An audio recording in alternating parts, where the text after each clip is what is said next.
Je vous ai jamais raconté le jour où j'ai refusé la commande d'un pâtissier très connu.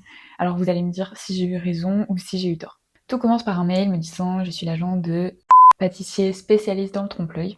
Je vous arrête, c'est pas Cédric Grolet. Il serait très intéressé pour travailler avec vous. Il est très impliqué dans l'artisanat français. Est-ce qu'on pourrait s'appeler? L'appel se passe très très bien, l'agent est très gentil. Il dit qu'ils veulent travailler avec une artisane française, que ce sont leurs valeurs, etc., etc. Ils veulent passer une commande qui est énorme. Pour une petite entreprise comme la mienne, c'est du jamais vu.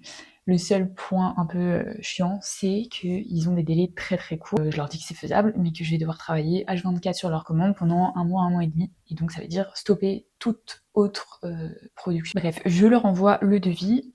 Comme c'est une commande qui est quand même très conséquente, j'ai déjà énormément réduit mes tarifs. Mais ça arrive quand même, on arrive quand même à 4000, 4500 euros, je sais plus exactement. Donc c'est énorme. Et là, changement total de comportement de l'agent, me disant ah non, nous on a un budget très serré, il est inférieur à 1000 euros, mais comme on a envie de travailler avec une petite artisane comme vous et qu'on vous aider à gagner en visibilité, on vous paiera 990 euros et on fera une story pour mettre en avant vos créations. À l'époque, j'avais moins de 10 000 abonnés, donc ils m'ont bien fait comprendre que c'était totalement dans mon intérêt d'accepter. Ce pâtissier, lui, il a à peu près 400 000 abonnés, je crois.